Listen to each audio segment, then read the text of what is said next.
अस्सलामुअलैकुम। मोहम्मद अज़हर सिद्दीक अपने programme maths views के साथ हाजिर खिदमत है। आपसे वादा किया था कि हुदैबिया पेपर के ऊपर तफसीली बात करनी है।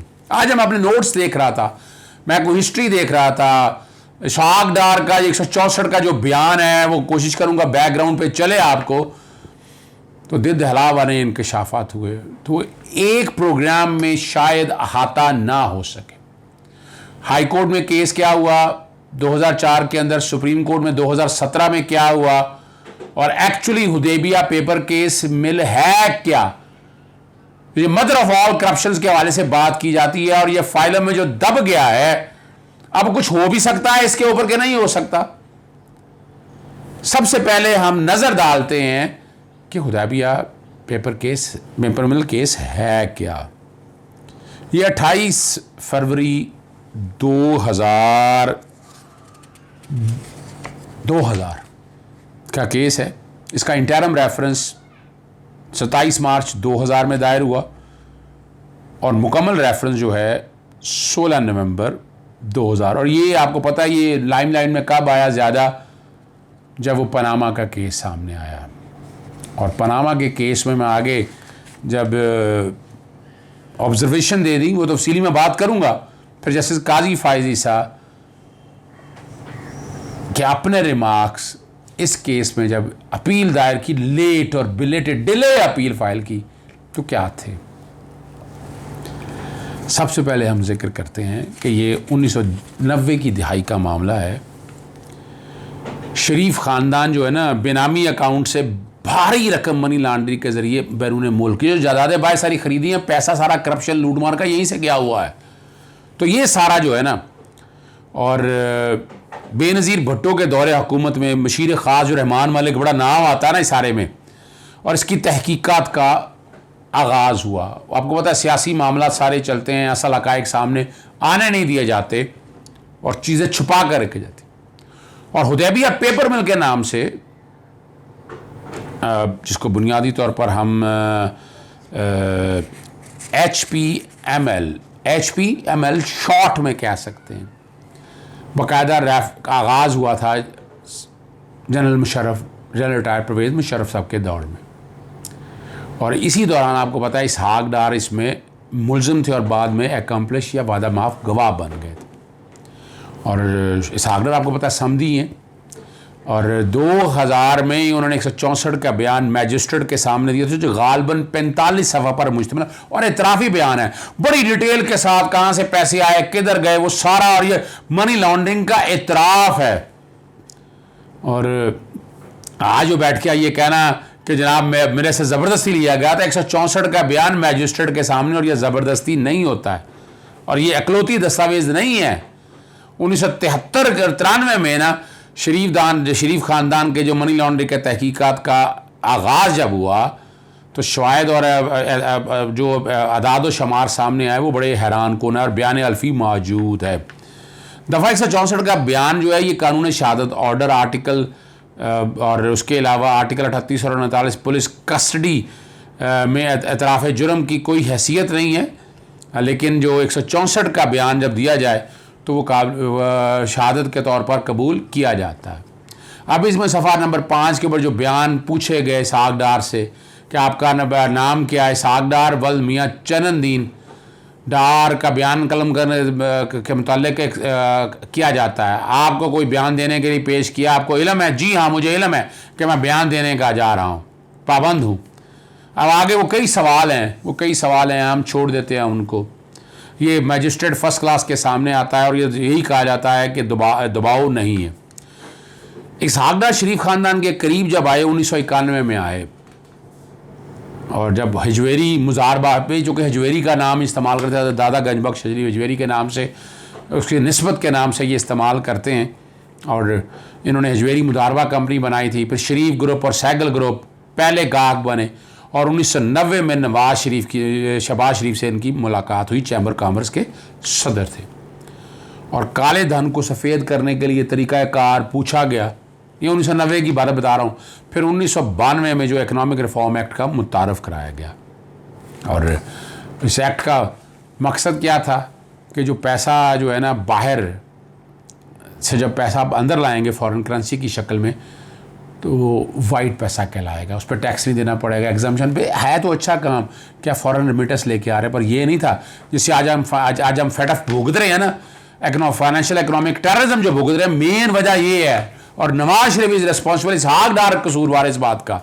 और नैब ने जो तहकीकात की थी ना काले धन को सफ़ेद करने के हवाले से, और बताया गया कि इन्होंने वाशिंगटन में जावेद कियानी जो शुगर मिल, चिनार शुगर मिल से उनका ताल्लुक़ था, मोहम्मद रमज़ान, सलमान ज़िया और असगर अली के नाम से हबीब बैंक, एजी ज़ुरख के जाली अकाउंट खोले गए, गैर मुल्की करेंसी के थे, और $300 से कम था इब्तदाई डिपॉज़िट, और बाहर से पैसा खोलने के लिए ये बनाए गए थे।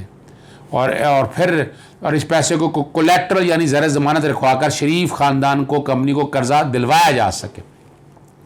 अब मनी लॉन्ड्रिंग गैर कानूनी तरीके से मुल्क से बाहर भेजा गया, और कानूनी तरीके से पैसा शरीफ ख़ानदान को वापस मिल गया। वो पैसा नहीं, आपसे पूछा नहीं जाना था ना। और ये तीनों जाली अकाउंट शनाख्ती, तीनों जो अकाउंट है ना, जाली शनाख्ती कार्ड इस्तेमाल करके बनाए गए। इन अकाउंट में चेक और कैश की सूरत में तकरीबन $37,94,762 जमा कराए गए, और लाखों डॉलर के बेरर सर्टिफिकेट जारी करवाए गए। नवाज शरीफ के साबिक बिजनेस पार्टनर और फर्स्ट कज़न मियाँ सिराज आज भी सामने आएगा तो बहुत हक़ाइक़ आपके सामने बताएगा। वो कहानी का अलहदा अब लंबी बात है। 1994 के ख़त में इस सारे वाक़े का जिक्र भी किया है, और इसहाक डार के इस एतराफ़ी बयान में इसका जिक्र मौजूद है। अब इस लंदन जो दस्तावेज़ आपके सामने आ चुकी हैं, काजी फैमिली 3 अकाउंट्स खोले थे, काशिफ मसूद काजी, निज़त गौहर काजी, और बैंक ऑफ अमेरिका लाहौर और सिकंदर मसूद काजी के नाम पर सिटी बैंक लाहौर में खोला गया। ये भी इसहाक डार के इतराफ़ी बयान में ये रिकॉर्ड मौजूद है।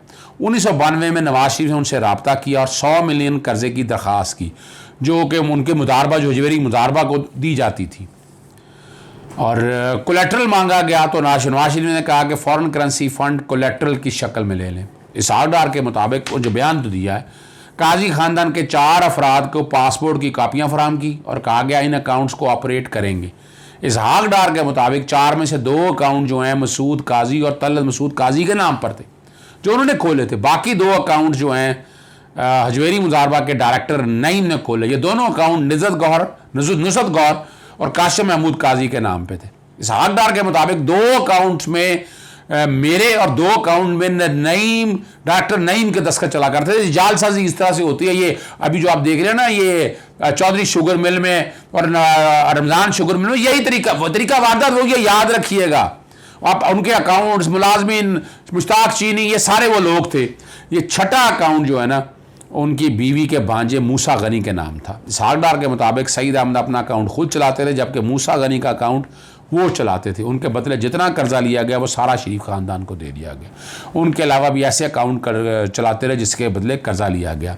शरीफ ख़ानदान के ख़िलाफ़ बरतानिया में अल तौफीक इन्वेस्टमेंट, अब आपको याद आ गया होगा, अल तौफीक इन्वेस्टमेंट बैंक का केस चला था, और बरतानवी अदालत ने बरतानिया मौजूद नवाज शरीफ की प्रॉपर्टी को इस केस से नत्थी कर दिया था, जिसको छुड़ाने के लिए शरीफ ख़ानदान ने उस दौर में $32.5 मिलियन अदा किए।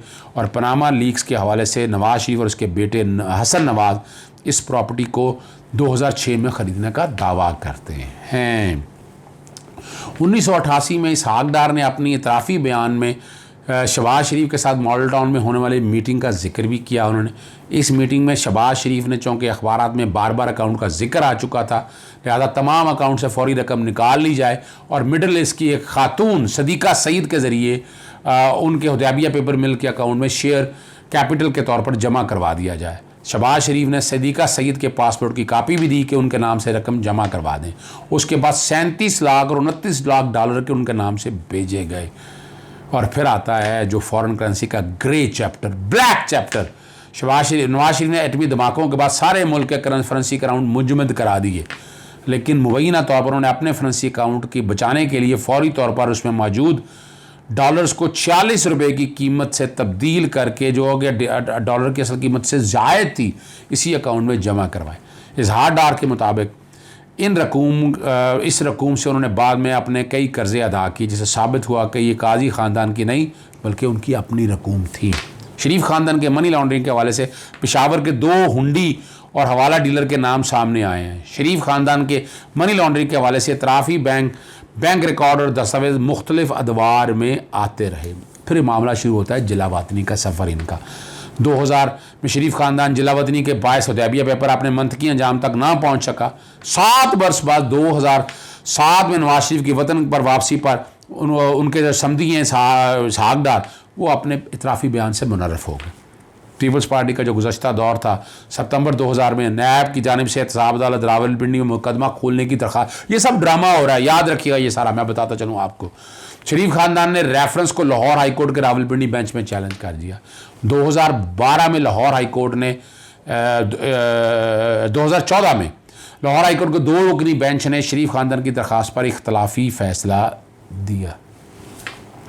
ये मैं अब हालात, अब चूँकि हम आगे आ चुके हैं, फैक्ट्स पे आपके सारी पोजीशन, सारी चीज़ें सारी सामने आ चुकी हैं, पैसे और रकूम जो सारी हैं वो क्लैरिटी के साथ है। ड्यूरिंग ये देखना इनफ्लक्स जो अमाउंट का है वो आपके सामने बताए हैं। मैं सिर्फ शॉर्ट, ये जो कि नेशन के अंदर भी छपा है, मैं थोड़ी सी अमाउंट आपको जिक्र कर दूँ। During scrutiny of record pertaining to the accounts of Messrs Hudaibiya paper mill limited for the year 96-97 and 97-98, NAB chief executive secretary Islamabad observe that a sum of rupees 30.499 million and rupees 611.273 million respective years was shown as share deposit money. Such a huge influx of investment in a company whose share capital prior to this addition was rupees 95.7 million and which was carrying huge accumulated losses to the tune of rupees 809.834 million raised serious doubt about the bona fide of this investment. As a result, the NAB ordered investigation of the matter under NAB Ordinance 1999. अब से सुनना है इस investigation में जो सारे कौन कौन लोग हैं, लेट मियाँ मोहम्मद शरीफ, शमीम अख्तर, नवाज शरीफ, शहबाज शरीफ, अब्बास शरीफ, मरियम सफदर भी हैं, सबिया अब्बास, हुसैन नवाज एंड हमजा शरीफ, और ह्यूज इलिसिट प्रॉफिट जो है ना, ये सारे इसके अंदर एक्सप्लेन किए गए हैं और इनको बचाया protection of economic reform act ने। ये है वो बदनाम जाना जो हक़ाइक़ आपके सामने मौजूद हैं कि इतनी बड़ी रकम और इतना बड़ा यानी काजी फैमिली और उनके नाम पर क्या कैसा पैसा ब्लैक यहाँ से निकाल के बाहर से फॉरेन करेंसी लगाया गया और कहा गया बाद में एग्जम्पशन क्लेम की गई, लेकिन पैसा पार्क आके इनके अपने अकाउंटों में हुआ। ये वो सारी इंक्वायरी थी जो नैब ने की और इंटरम रेफरेंस 2000 में दायर किया। 16 नवंबर 2000 बाद में ये इनकी बाहर चले गए और अगले प्रोग्राम में हम आपको बताएंगे लाहौर हाई कोर्ट में ये मामला कैसे चैलेंज हुआ और लाहौर हाई कोर्ट ने स्प्लिट डिसीजन आया और फिर रेफरी जज ने क्या फ़ैसला दिया। इजाज़त दीजिएगा। अस्सलाम वालेकुम, खुदा हाफिज़, पाकिस्तान जिंदाबाद।